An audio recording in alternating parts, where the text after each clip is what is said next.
이 시간 선교사를 양성하고 파송하는 귀한 일 하시는 다우 미션 대표로 계신 송도호 목사님 설교로 나오실 때 박수로 환영해 주시기 바라겠습니다.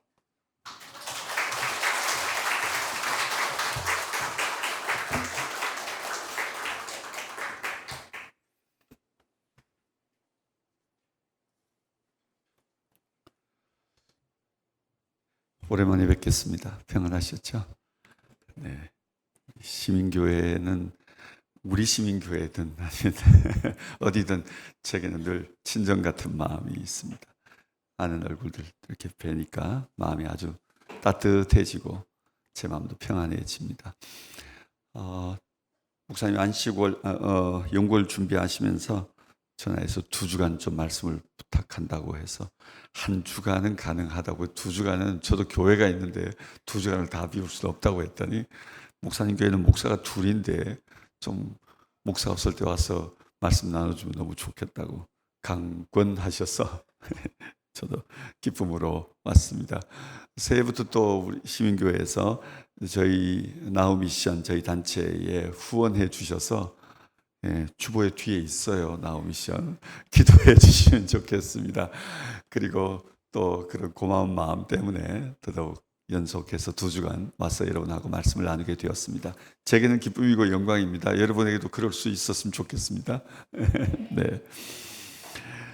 야곱은 자신의 인생을 돌아보면서 그렇게 고백했죠.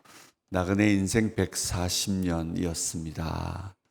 자기 인생을 나그네에 빗대어 설명하고 그의 140년의 인생이 참으로 험악한 세월이었습니다. 그렇게 고백했습니다. 여러분의 인생은 뭐에 빗대어 설명하실 수 있겠습니까? 돌아보며 자신의 인생 길을 무엇이라 표현할 수 있겠습니까?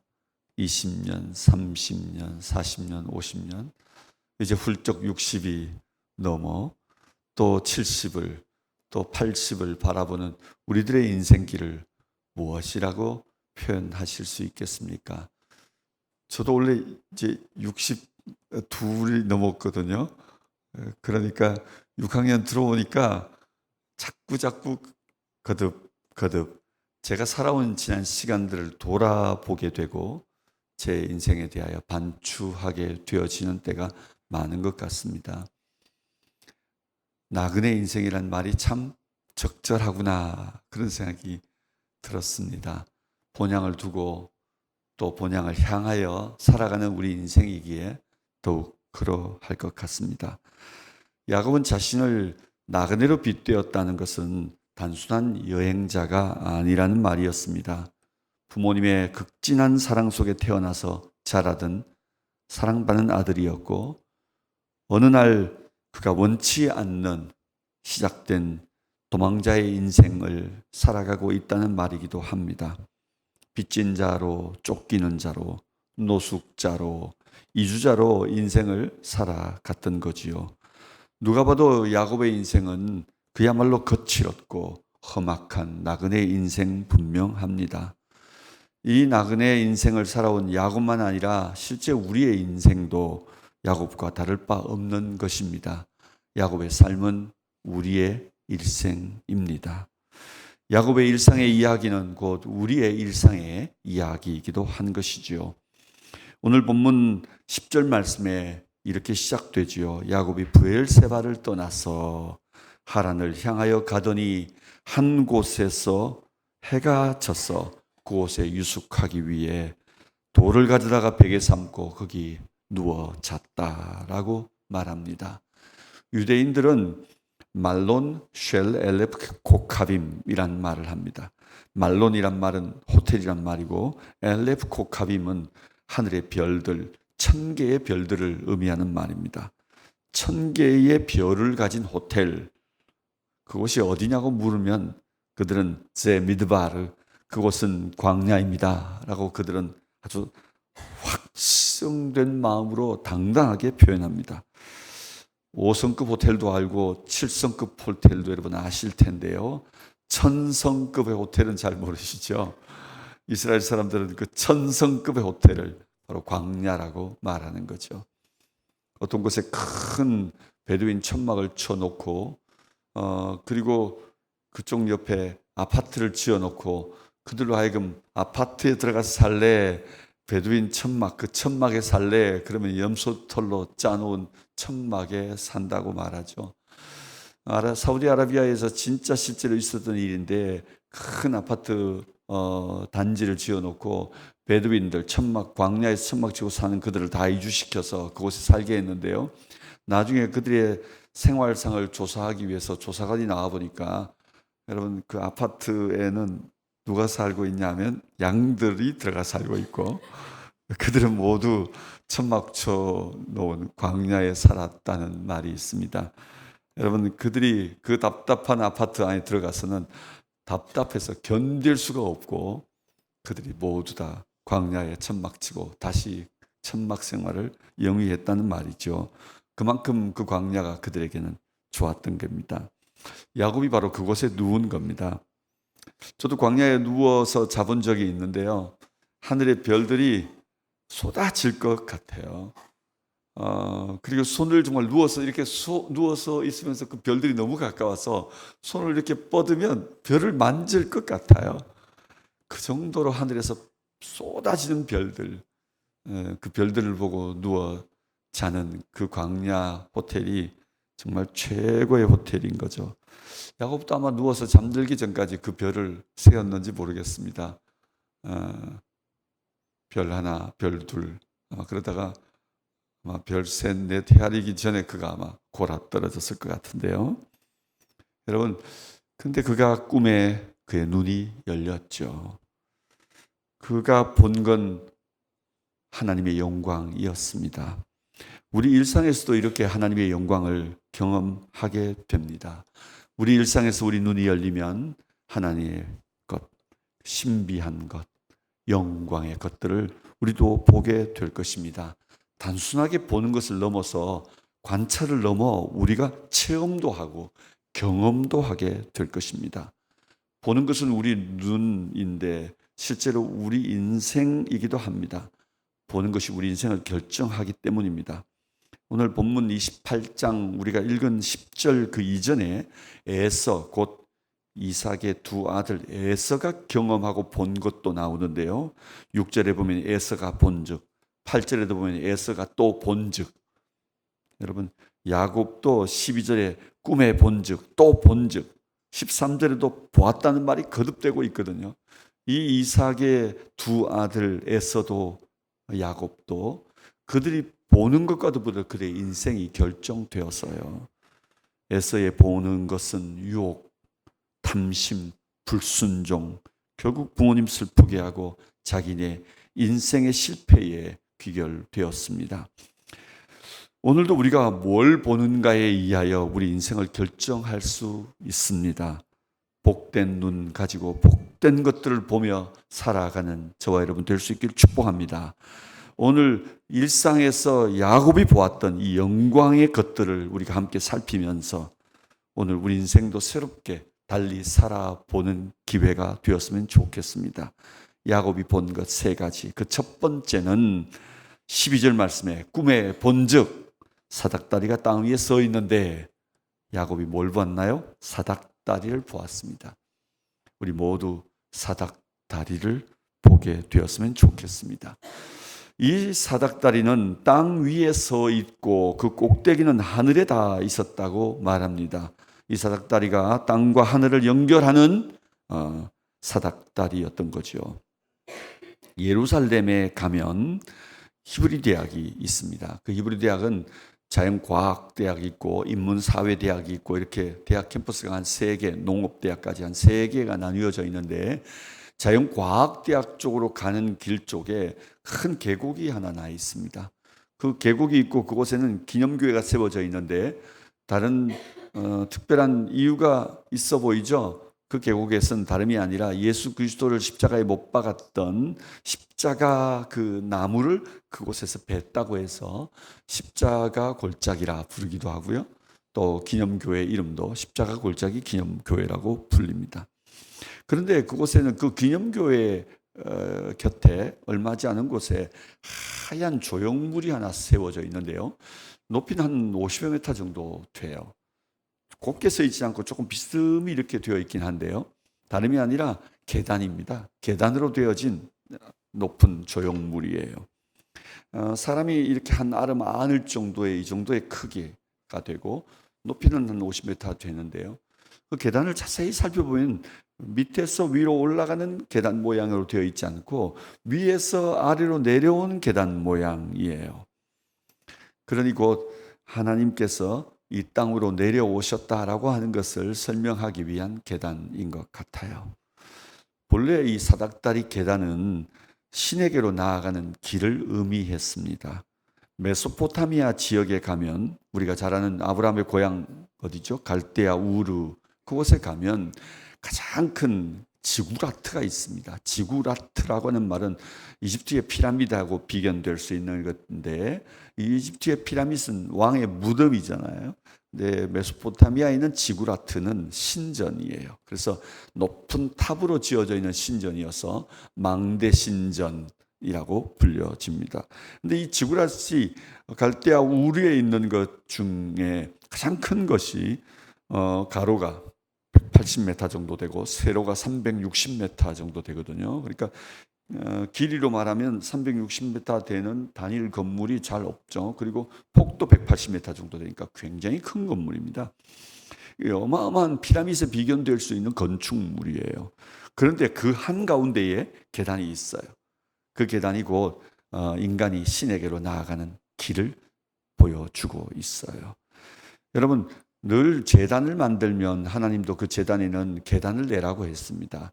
그런데 그 계단 높이가 높아서 사람이 제사장이 올라가다가 그가 들면 하체가 보일까 그 계단을 낮게 만들어라고 성경은 말하고 있고 애굽 사람이나 이방의 가나안의 제단들은 모두 돌로 잘 쪼은 돌로 계단을 놓는데 너희들은 그들과 구별되어야 하니까 자연적으로 계단 만들어라 그랬어요. 그러니까 이스라엘의 사람들이 만든 계단들은 모두 자연적으로 만들어져 있는데 그 계단이 어떤 의미일까요? 단순히 제사장이 올라가는 계단이 아니라 그것은 인간이 신에게로 나아가는 길을 설명하는 말이에요. 근데 오늘 야곱이 눈을 떴는데 보았는데 뭘 봤어요? 계단을 본 거예요. 신에게로 올라가는 사닥다리를 본 거예요. 그런데 그 사닥다리가 사람이 신에게로 나아가는 길만을 설명하는 게 아니라 천사들이 오르고 내리고 있었던 거죠. 하나님의 사자들이 오르고 내리고 있는데 땅으로 내려와 땅의 일을 저 하늘로 올라가 하나님의 보좌 앞에 고하고 하나님의 보좌로부터 받은 바를 이 땅으로 가지고 오는 일을 하는 바로 그런 사닥다리였던 거지요. 사랑하는 여러분, 이 땅에 우리가 살아가는 모든 이야기가 하나님 앞에 직고되어지고 있는 거예요. 또 이 땅에 우리가 살아가는 모든 이야기는 저 하늘로부터 이 땅 가운데 이루어지는 역사가 있는 거예요. 이 땅의 모든 일들이 하나님과 이런 깊은 관계를 가지고 있다는 사실을 야곱이 눈을 들어 사닥다리를 볼 때에 깨닫게 되었던 거죠. 오늘 우리 눈에 사닥다리가 보이게 될 수 있기를 주의 이름으로 축복합니다. 예수님께서는 이 사실을 분명히 하시면서 우리에게 이렇게 기도하라고 하셨습니다. 하늘에서 당신의 뜻이 이루어진 것처럼 그 하늘 뜻이 이 땅 위에서 이루어지게 해달라고 말입니다. 결국 저 하늘 위에 이루어지는 일들은 곧 이 땅 위에 이루어지는 것과 깊은 관계가 있다는 거죠. 그런데 저 하늘에 이루어진 하나님의 뜻이 이 땅 위에서도 형통하게 이루어지도록 우리로 기도하라고 하신 것입니다. 땅과 하늘이 연결되어지고 하늘과 땅이 연결되어지는 이 놀라운 신비의 이야기가, 영광의 이야기가 야곱 눈에 발견되어질 때 그의 일상의 그 평범한 이야기가 하나님이 알고 계신 일인 것을 깨닫게 되고 하나님께 기억되어지는 일임을 깨닫게 된 거지요. 비록 노숙자로, 이주자로, 도망자로, 빚진 자로 오늘 광야 한켠에 그가 누웠지만 그 초라한 야곱의 일생의 이야기가 저 하늘의 영광의 이야기의 한켠에 기억되어지고 있고 하나님이 주목하는 일이고 야곱의 일생은 결국 홀로 버려진 이야기가 아니라는 것입니다. 우리의 일상의 이야기가 그렇습니다. 우리 가정의 이야기가 그러하다고요. 우리 교회의 이야기가 그러하다고요. 우리 일터의 이야기들이 그러한 거예요. 우리가 경험하는 그 어떤 슬픔도 그 어떤 우리의 절망의 이야기도 또 우리가 누리고 기뻐하는 그 축복과 기쁨도 감사의 이야기도 다 하늘과 연결되어진 이야기들이라는 겁니다. 영광의 이야기인 것이죠. 신비에 속한 이야기들인 것이죠. 예수님 마태복음 5장 12절에서는 기뻐하고 즐거워하라. 하늘에서 너희 상이 큼이라. 이 땅에 있는 인간들이 행하는 일에 대하여 기뻐하고 즐거워하라. 저 하늘에 너희 상이 크다 이렇게 말씀하시면서 땅에 우리가 섬기고 우리가 사랑하고 우리가 함께 살아가는 모든 이야기가 저 하늘의 상급으로 기억되어지고 있다고 말합니다. 우리 시민교회의 우리 성도들의 삶의 모든 고백들이 우리가 함께 하나님 앞에 헌신하며 살아가는 우리의 경건하고 거룩한 우리의 신앙의 이야기들이 저 하늘의 상급으로 저 하늘에 모두 기억되고 있으니 힘을 내시길 바랍니다. 기뻐하시고 즐거워하실 수 있길 바랍니다. 호세아 2장에서도 네가 여호와를 알리라. 여호와께서 이르시되 그날에 내가 응답하리라.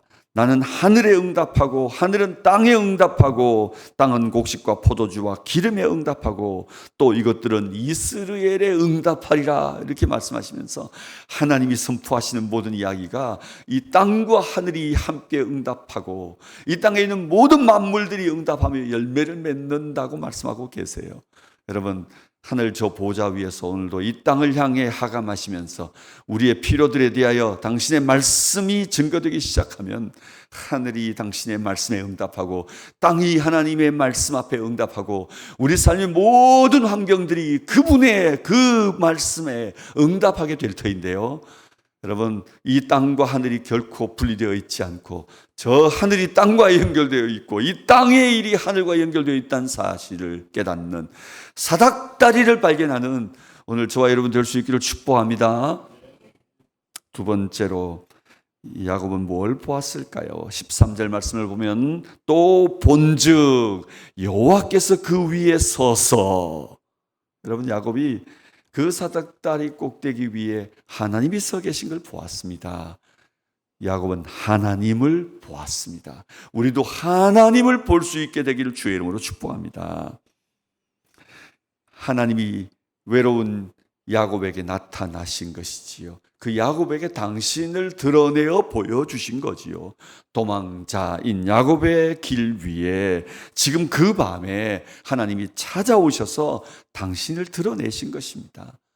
하나님이 우리에게 당신을 드러내실 때 우리가 그분을 보게 되겠지만 실제로 하나님은 영이시기 때문에 우리가 볼 수도 없고 우리가 만질 수도 없습니다. 그러나 하나님은 우리와 함께 계십니다. 할렐루야. 16절에 여호와께서 과연 여기 계시거늘 여러분 야곱이 본 것은 하나님의 실존에 대한 깨달음이었어요. 그 광야 한켠에 여러분 그 루스라고 하는 그 평범한 그냥 광야 한켠에 거칠고 메마른 땅에 밤이 찾아오고 어두운 그 밤에 여러분 야곱 홀로 그 광야의 위험 가운데 노출되어 있었던 게 아니에요. 하나님이 그와 함께 계셨던 거죠. 하나님의 현존, 하나님의 실존, 그것이 야곱과 함께 있었던 것입니다. 하나님의 존재 방식을 설명할 때 신학적으로는 공간적 개념에서 하나님을 설명하면 편재성이라고 말합니다. 무소부재하신 하나님, 어디든지 어느 공간이든 계시지 않은 곳이 없다. 두루 편재하여 계시다. 이 편재성을 공간과 설명할 때 하나님 존재 방식을 설명하는 말이에요. 그러면 시간과 관계되어 하나님의 존재 방식을 설명할 때는 뭐라고 표현할까요? 영원성. 다시 말하면 과거도 없고 현재도 없고 미래도 없고 하나님이 어떤 시간에도 존재해 계신다는 말입니다. 영원히 존재하는데 길이로만 설명되어지는 게 아니라 과거, 현재, 미래 어디든 계시지 않은 곳이 없고 어느 시간에든 계시지 않으심이 없는 분이라는 설명인 거죠. 그 하나님의 편재성과 그 하나님의 영원성을 생각하면 어떤 공간에도 어떤 곳에도 그 하나님은 계시죠. 오늘 이 예배당에 충만히 계신 줄 믿습니다. 여러분, 이 충만한 하나님의 임재 경험만 이 예배당 안에서만 이루어질 수 있는 어떤 것이 아니라 우리 삶의 어느 곳에든 이 하나님의 존재를 우리는 경험할 수 있습니다. 그 농도 그대로, 그 충만함 그대로 우리 일터에도 우리 가정에도 우리 삶의 어느 곳에도 경험되어질 수 있는 거예요. 외로운 날 나 혼자 버려두신 게 아니라 그곳에 나와 함께 계시되 동일한 농도로 충만히 외로운 나와 함께 계신 거예요. 힘들어하는 나와 함께 계신 거예요. 외로운 내 곁에 함께 계신 거예요.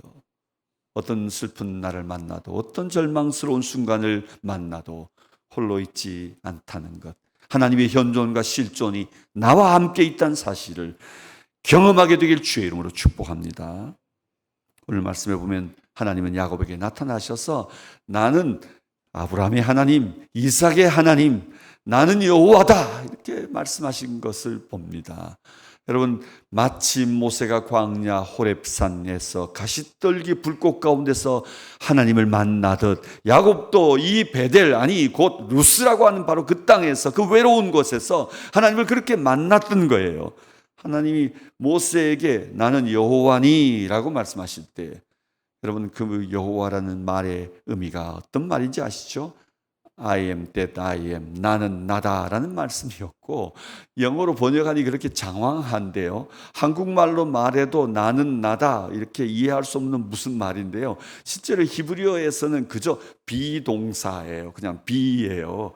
그저 존재하는 하나님의 존재를 설명하는, 하나님의 존재 방식을 설명하는 동사일 뿐이에요. 그러니 이 단어 자체는 하나님의 이름이 아닌 것이죠. 그 말은 하나님의 존재하시는 방식을 우리가 그저 표현할 때에 여호와라고 표현하는 거예요. 야훼라고 표현하는 거예요. 그러니 여러분, 누가 하나님을 불러 그의 이름을 지어 주겠습니까? 누가 영원 전에 계신 그 하나님을 누가 어느 날 어느 때에 존재하여 그의 이름을 짓는단 말입니까? 성경 안에서 다윗이 그의 소유된 것을 말할 때 여러분, 여부수성을 다윗성이라고 이름하면서 다윗의 소유로 삼습니다. 부모들이 자식에게 이름을 지어 불러 그의 소유로 삼습니다.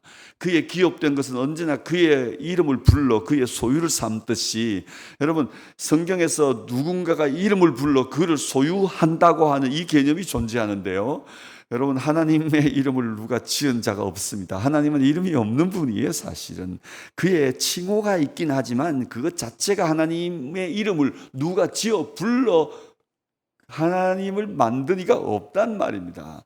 바알은 누가 이름을 지어 신이라고 이름할 수 있겠지만, 아세라도 이름 지어 그를 신이라고 이룰 수 있겠지만, 하나님은 아무도 지은 이가 없어요. 스스로 영원히 자존하시는 분이세요. 그래서 여호와라고 이름하시는 거예요. 오늘 야곱에게 오실 때 영원 자존자이신 스스로 계신 그분께서 야곱에게 오셔서 당시의 존재 방식인 이름이라고 부를 수 있는 호칭을 여호와라고 소개하시는 거예요. 여러분, 이렇게 하나님은 영원전부터 영원 후까지 스스로 존재하되 우리 곁에 계시고 우리와 함께 하시는 분이세요. 하나님은 존재하지 않을 수 없어요. 하나님은 존재하지 않는 곳이 없어요. 존재하지 않는 시간이 없다고요. 그저 함께 계신다고요. 온전히 함께 계신다고요. 완전히 함께 계신다니까요. 아무리 내가 인지하지 못해도, 아무리 내가 생각하지 못해도, 내가 까먹고 잊어버리고 절대적으로 부인해도 그가 우리와 함께하지 않을 수가 없어요. 그건 하나님이니까, 스스로 존재하니까, 누가 이름을 불러 누가 기억해 주어서 존재하시는 분이 아니니까, 그저 우리와 함께하시니까 말이에요. 할렐루야. 여러분, 그래서 하나님이신 거예요. 우리 하나님은 그런 하나님이세요. 야곱에게 그렇게 오신 것이지요. 야곱을 깨닫게 하신 것이지요. 야곱의 눈이 열려 그분을 보게 된 것이지요. 우리 눈이 열려 우리와 함께 하신 하나님을 뵙게 되길 바랍니다.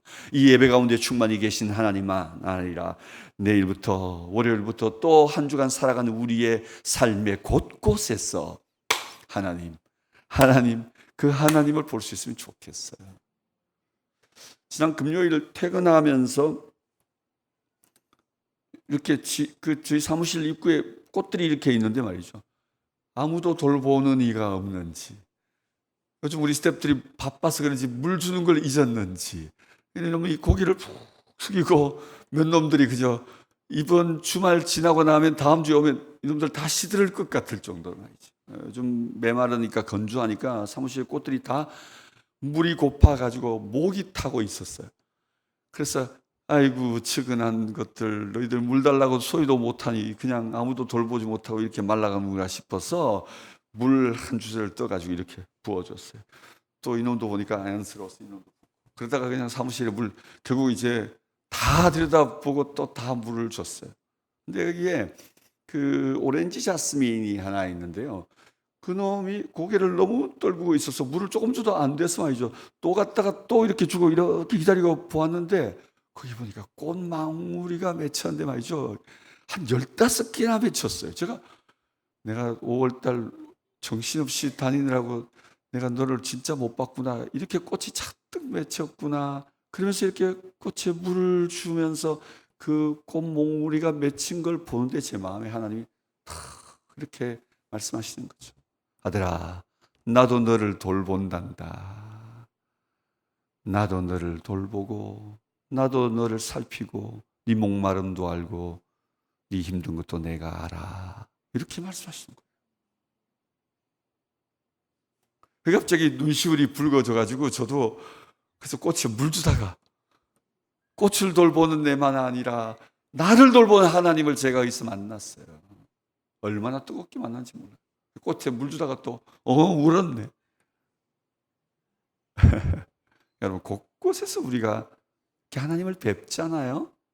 근데 내가 볼 때만 거기 계신 게 아니고 내가 의식하지도 못할 때도 거기 계신 거죠. 나와 함께 하시는 거죠. 그렇습니다. 사랑하는 여러분, 눈이 열리고 하나님을 뵙게 되길 주의 이름으로 축복합니다. 세 번째로 야곱이 본 게 뭐예요? 야곱은 자신의 무지를 봤어요.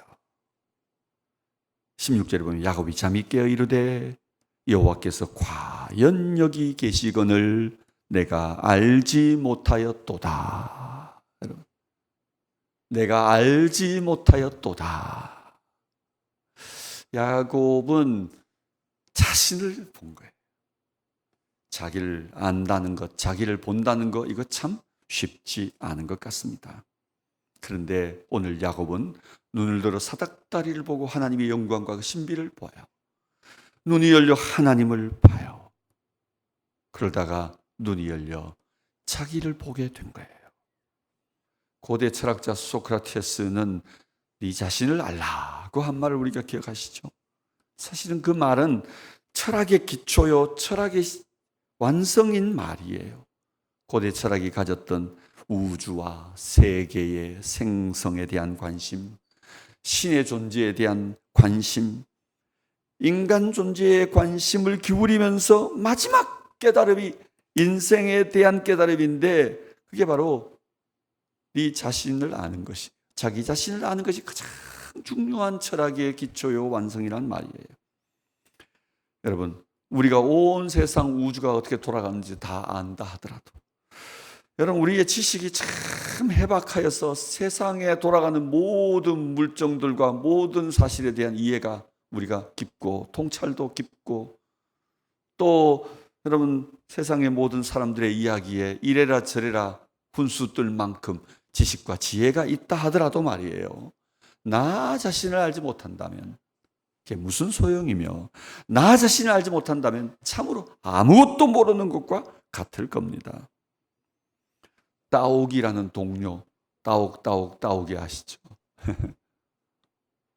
보일 듯이 보이지 않는, 잡힐 듯이 잡히지 않는. 여러분 이게 따오기가 아니라 예, 우리 모습일 수 있는 거예요. 우리가 우리 모습을 못 봐요. 우리가 우리 모습을 깨닫지를 못해요. 우리가 우리 모습을 아는 이가 진짜 몇 되지 않는 것 같아요. 오늘 이 외로운 광야에서 이 홀로 된 야곱이 그 깊은 밤에 그 눈이 열리자 자기를 보게 된 거예요. 자기를 보되 아주 무지한 자기를 보게 된 거죠.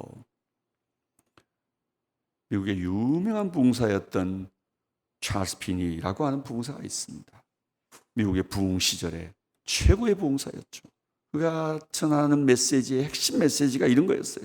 죄인의 유일한 희망은 자신이 죄인임을 깨닫는 데 있다라고 했어요. 죄인이 유일한 희망은 자기 자신이 죄인이라는 것을 깨닫는, 그것이 진짜 희망이라는 거죠. 그런데 죄인이 자신이 죄인인 것을 깨닫지 못한다면 희망이 없는 거죠. 누가 가르쳐 그를 죄인이라고 알게 할 수 있겠습니까? 그가 배우지 않는데, 그가 깨우치지 않는데, 그가 스스로 알지 아니하는데, 여러분 누가 그를 죄인이라고 규정할 수 있겠습니까? 사랑하는 여러분, 인간이 죄인 것을 깨달을 때 죄인의 구주이신 예수를 만나게 되는 것입니다. 인간이 스스로 자기가 죄인이고 망할 죄인이고 스스로 자신을 구원할 수 없는 죄인인 것을 깨닫게 될 때 영원한 우리의 길이요 진리요 생명이 되신 그리스도 앞으로 나오게 되는 것입니다. 오늘 여기 야곱, 그는 참으로 성실한 사람이었습니다. 자신의 삶의 시간을 최선을 다해 살아간 사람이었고요. 어쩌면 부모에게 아주 효성지긋한 아들이었다고 말할 수 있습니다. 형과의 관계에서도 나름의 방법으로 우애를 지켜온 사람이었고, 어쩌면 자신의 미래와 성공에 대한 남다른 이해하심을 가지고 열심을 살다 보니 형의 가진 것들이 그 영광스럽고 존귀한 것을 제대로 여기지 못하는 형을 보면서 안타까운 마음으로 집안의 장자 또는 형이 가진 장자권을 노렸던 사람이었다고 얘기할 수 있습니다. 그것 또한 좋은 의미로 본다면 나름 의미 있는 삶을 추구하려고 하는 그의 열심의 한 부분이라고 말할 수 있겠죠. 그러나 자신을 알지 못했어요. 그가 하나님을 알지 못했을 뿐만 아니라 하나님 앞에 제 자신이 누군지를 알지 못했어요. 여러분, 우리 열심히 산다고 자기를 정확하게 아는 게 아니라는 것입니다. 부모님께 효성한다고 자기가 자신을 알고 있다고 말할 수 없다는 것입니다. 성공을 추구하고 그 성공을 거머쥔 사람조차도 자신을 아는 사람이라고 말할 수 없다는 것입니다. 두루 많은 사람과 좋은 관계 안에 들어가 있다 하더라도 실제로 자기를 아는 사람이라고 말할 수 없다는 겁니다. 왜냐하면 야곱이 이날 눈이 열리면서 사닥다리도 보고 하나님도 보고 그때서 자기가 보였다는 겁니다. 사랑하는 여러분, 이 세상과 현실을 아는 것을 넘어 우리의 무지를 보아야 합니다. 그때 우리 삶이 새롭게 시작되는 겁니다. 그때 진짜 우리가 참된 것에 대한 배움이 일어나고 참된 것을 사모하는 마음이 일어나게 되고 하나님에 대하여, 하나님과 관계된 것들에 대하여, 여러분 하나님의 세계에 대하여, 하나님의 신비에 대하여 우리 마음이 겸손함으로 받고 배우고 사모하게 되는 것입니다. 교만하여 배우지 않으면 아무도 가르칠 수가 없습니다. 들어도 배워지지가 않고요. 보아도 배워지지가 않고요. 아무리 가르쳐도 깨우쳐지지가 않습니다. 배움이 그친 삶, 배움이 없는 삶은요, 정말 위험한 일이 아닐 수가 없습니다. 점점 저도 느끼는데요. 나이 들어가면서 아무도 나를 가르칠 사람이 없다는 걸 깨닫습니다. 누가 제게 와서 송 목사 이러면 안 돼, 이렇게 말할 사람이 있겠습니까? 점점 없어지고 있어요. 아무도 없는 것 같아요. 그런 생각이 들어요. 감히 누가 내게 와서 송동호 너 틀렸다 이렇게 말할 수 있겠어요? 감히 말이죠. 이런 마음이 드는 거죠. 여러분, 이거 정말 큰일 난 거예요. 사실은 이거 정말 큰일 난 거예요. 정말 위험한 상황에 놓여 있는 거죠. 아무도 나를 책망할 사람이 없다는 거 말이죠. 이건 스스로 자기가 깨닫지 아니하면,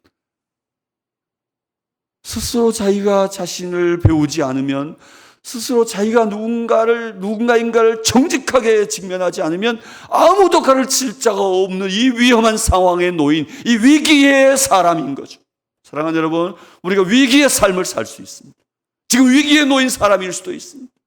그럴싸하고 아주 근사한 삶을 살고 세상으로부터 성공자로 추앙받을 수는 있지만, 여러분, 내 가진 것들로 인해, 내가 누리는 것들로 인해, 내가 살아가던 것들로 인해 내가 대단한 사람인 것처럼 보이지만 아주 위기의 삶에 놓인 것일 수 있습니다. 나를 보아야 하는 것, 그렇죠? 우리 일상에서 어느 날 눈이 열려 내가 보여질 수 있다면 은혜요, 축복이에요. 17절. 그래서 이 야곱에게 찾아온 마음이 뭡니까? 이에 두려워하여 이르되 두렵도다. 자기가 보이면 첫 번째 들어오는 감정이 뭘까요? 두렵도다. 내가 느껴지면, 내가 발견되어지는 순간 우리 모두에게 그 감정이 먼저 오는 거죠. 두렵도다. 우리 모두 나를 발견하게 되고 하나님 앞에서 정직하게 두렵다. 이런 마음이 우리 마음에 찾아오게 되길 주의 이름으로 축복합니다. 은혜이거든요. 이게 은혜이거든요. 자신의 모습을 보게 되고 자신의 선 곳에 대한 깨달음이 있고, 여러분, 자기가 얼마나 두려움에 놓인 자인지를 알게 된 것입니다. 그곳이 하늘의 문이라는 것을, 그곳이 하나님의 집이라는 것을 깨닫게 된 것입니다. 그의 깨달음으로 그 자신의 삶과 삶에 머문 자리에 대한 새로운 경외감을 갖게 되었던 것입니다. 우리가 어디에 있든지 그곳이 성소입니다. 어디에든 그곳에 하늘 문이 열리는 곳입니다. 우리가 머무는 그곳이 하늘이 임하는 곳이기도 하고 우리의 새로운 인생의 시작점이 되기도 한 것입니다. 그가 이 모든 깨달음의 끝에 18절에 결론이 뭡니까? 야곱이 아침에 일찍이 일어나 베개로 삼았던 돌을 가져다가 기둥으로 세우고 그 위에 기름을 붓고 그는 예배합니다. 그 깨달음이 예배로 인도했던 거예요. 참된 예배는 어떻게 일어나나요? 사닥다리를 보면 예배로 오는 거예요. 하나님을 만나면 예배로 오는 거예요. 두려운 자신을 발견하면 예배로 나오는 거죠. 진정한 예배는 바로 이것들을 발견한 결과로 하나님 앞에 드려지는 것이에요.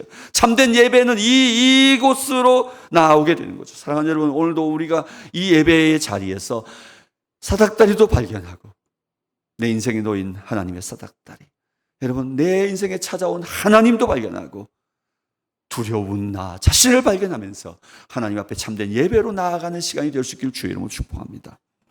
말씀을 맺습니다. 인생의 여정에서 우리 일상에 분명한 각성을 요하는 일 3가지, 사닥다리, 하나님, 그리고 내 자신. 야곱의 인생길에서 이걸 깨닫게 되었을 때 신령한 세계가 열리고 하나님의 신비를 발견하게 되고 하나님을 발견하게 되고 새로운 인생이 시작되어졌던 거죠. 일상이 영광이 되어진 것이죠. 우리 나그네 인생길에 이 하나님을 발견한다면, 이 사닥다리를 발견한다면, 내 자신을 정확하게 알고 시작한다면, 여러분, 우리는 생존을 넘어 하나님 앞에 영광의 자리로 들어가는 것이고, 평범한 우리의 광야의 루스바 같은 우리 삶의 척박한 이 현장이 영광의 베델로 바뀌는 것을 경험하게 될 것이고, 나의 거친 광야 루스라고 말하던 바로 그 땅이 영광의 베델, 영광의 성소가 되고 하늘문 하나님의 집이 되는 것을 경험하게 될 것입니다. 여러분의 일상이 그런 영광의 삶이 되기를 주의 이름으로 축복합니다. 기도하십시다.